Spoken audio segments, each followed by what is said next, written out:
Friendly MOAB incoming.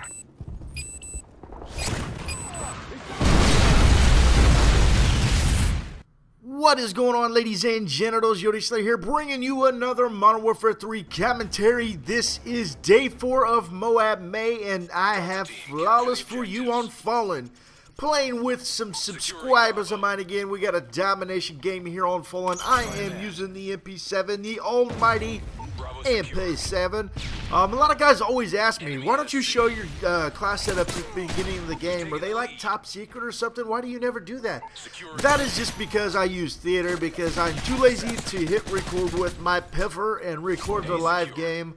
A lot of you don't realize that it is theater, because I do actually cut the small part out there at the beginning where it shows the little timeline, you know, in theater, where it shows like all the little green and red marks where you died and where you killed, and in this case where I did not die.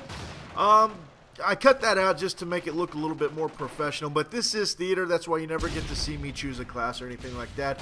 Pretty much my classes are all straightforward. Right here is the MP7, always with 2 attachments when I'm using this gun, rapid fire and suppressor. My perks are scavenger, so I start off with that extra ammo. Hardline Pro, which is arguable, but it's still my best pick for the second perk, just because I kill one dude and I automatically get sleight of hand. And for the third perk, it kind of randomizes here and there, but it's probably dead silence because I hate to hear myself run. Now, I'm running the specialist package, and like I said, with Hardline Pro, you do get those specialist perks, you know, one sooner. But I like it just for the fact that I kill one dude and I get sleight of hand, whoop, bam! Sleight of hand right there, the first kill. You know, scavenger and sleight of hand are the most important perks to me. You start out with extra ammo, and sleight of hand, obviously, because of the quick reload. Other than that, the other perks are irrelevant to me. They're perks, yes, they're nice to have, but there's none that I can do that I need to live, and I can do without them all, pretty much is what I'm saying. But it is nice when you get that specialist package and you get them all there. And yeah, sleight of hand is my first one. Assassin is my second, just to stay off enemy radar, and then blind eye is my third, just because I like to hide from aircrafts and stuff like that. And there's nothing like getting on a decent little streak and then dying by a chopper or something like that, so I do run blind eye. Now this game right here, you are going to see me, I was going to save this game, okay? This is one of the games where I went out and recorded because I was going to do the MOAB for Dummies, but I scrapped that because my Photoshop skills are slacking and I could not really go into the maps and draw out my routes and do all that. I was going to do like this highly sophisticated thingy, as I get pretty lucky right there. That could have been one of those red slashes. But I was going to go in there to Photoshop and make it look ultra professional, but I just suck at Photoshop and I couldn't do it, so I pretty much just gave up on the idea. And this is one of those games that I did, and I went out with all intentions for MOABs for dubbies. If you want to get a MOAB on this map and you've got them in this C-spawn, this is the best way to get a MOAB on Fallen. Okay, this is the best way. I do go 48 and flawless. I could have went out and died after this MOAB, but I wanted to show you guys just how bulletproof and just how awesome this strategy here is. Right here is the main spawn when you've got them trapped at sea. Right there in this little cutaway back here in the back by the bushes. That is the main spawn at A. If you get them at C spawn. If you get them in a C spawn trap, that is the dominant spawn. They will flip back here where you can see me looking. They do have A right now, so the spawns are a little bit random, but it's still going to be pushed to that side right there. If they get A and C and you've got B, their spawns are right here out that window and by the hedges, by C, and right here behind this pickup truck. That is their spawns. I mean, they have a couple scattered spawns, but their main spawns are right here and back there behind the 2-storied building where everybody goes into.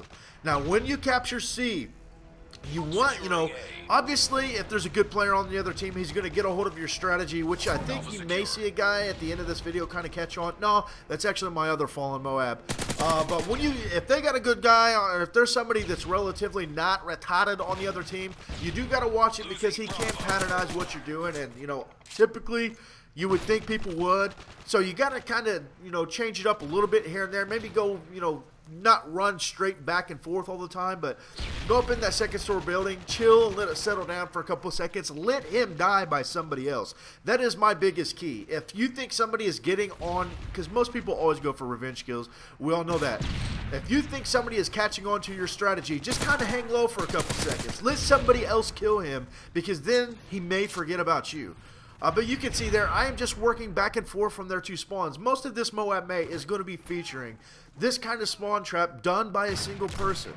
Okay, that is the key. It's basically me spawn trapping these guys. I mean, with the help of teammates, they are killing them. But this is just a way to go ninja behind the radar and just get these MOABs. And I got to tell you, this is the easiest way on Fallen I've come to find. You know, that's just me. Okay, but like I said, right here by the bench, that is the #1 spawn. You got to watch it, though. If you're in there too deep and your teams are pushed back by that 2-story building, they can spawn up your anus right there. And, you know, so, I mean, there's always a luck factor with MOABs, okay? You've got to get lucky. You got to avoid that dead man's hand. You've got to avoid the Modern Warfare 3 spawns. So just be careful. I mean, always stay alert and stuff like that. Right there was just nuts. They were all around. That was like moving a picture at just a house in the ghetto and just seeing roaches scatter everywhere. That is not insinuating that every house in the ghetto has roaches. That is just, maybe that was a bad analogy, but just roaches, okay? But right there you can see me hiding in the corner. The reason I am hiding in that corner is you just see me get hit markers on that dude in the front of that building. He knew somebody was over there in that area, obviously. I expected him to come looking for me. In this case, he met a teammate, killed him, and then went up the stairs. I shot him, and fortunate for me, the guy that was right beside me when I shot him was oblivious to my position. That is, you know, that is why silencers, suppressors, whatever you want to call them, are key in the game to staying quiet, staying ninjatized. And is ninjatized a word? I don't know, but I just said it. And I'm going to copyright that maybe. I don't know. Ninjatized is pretty legit. But I figured he was going to come look for me. He didn't, so that was good for me. But yeah, you can see I got the MOAB already like 10-15 seconds ago. I don't know. I'm going to keep up with the strategy though in this game just to show you guys how this is just amazing, guys. I guarantee you guys keep at with this strategy with the C spawn on Fallen, you will eventually get the MOAB pretty easily. Honestly, if you get a teammate up there that's shooting them as well, to where, you know, you just got to watch it, man, because doing what I'm doing right now, you guys see I'm basically running back and forth from spawn to spawn is basically what I'm doing. I'm killing them here, they spawn over there, I'm killing them there. You got to be quick on the triggers. You know, you got to have some gun skills too, because you're going to be fighting a lot of face-to-face gun battles.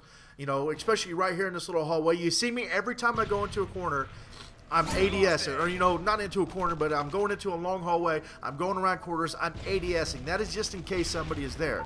You know, I'm ready for someone to be in front of me, okay, almost every time. Of course, you may get caught like that guy right there. If you got to hip fire him, you got to hip fire him, but I'm ready almost every corner, around every corner for someone to be there. That is just because I know they're spawning in each location, and I know they're going to be somewhere around there. You can see me, I just come in, and I aimed outside and I get them. But you got to be careful, like I was saying. You got to be careful, because if there is a, I mean, I'm not saying these players are stupid. They're obviously not the best, because I've been doing this the entire game. I think this dude may have caught on, actually. He doesn't really come after me. I think it's just one of those things where he says F it and gives up.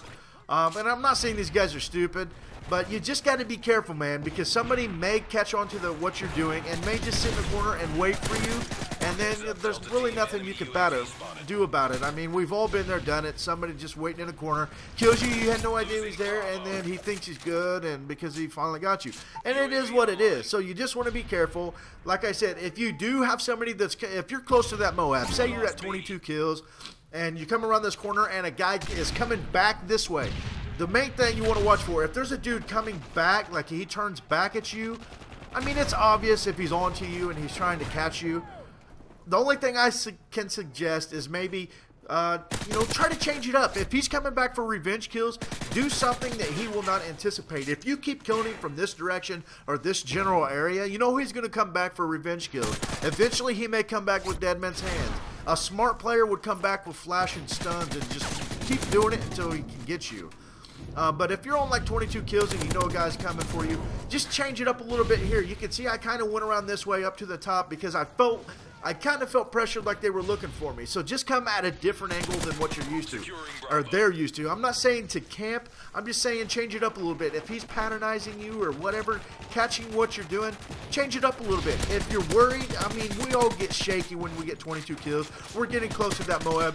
If you got to, man, just go take it easy for a second. Go to that 2-story building, look out the window, run that building for a minute. Make sure nobody can get into that building.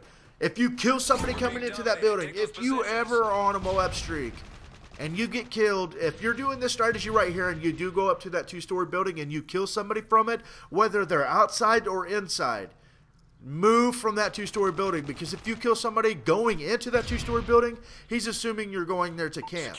If you kill somebody from that 2-story building, like say they're running out of their spawn, he's assuming you are camping there.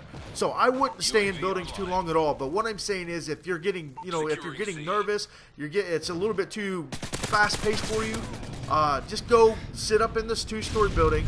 Maybe take it easy for a minute, take a breather, 10, 20 seconds, and then go back out here and get it going again.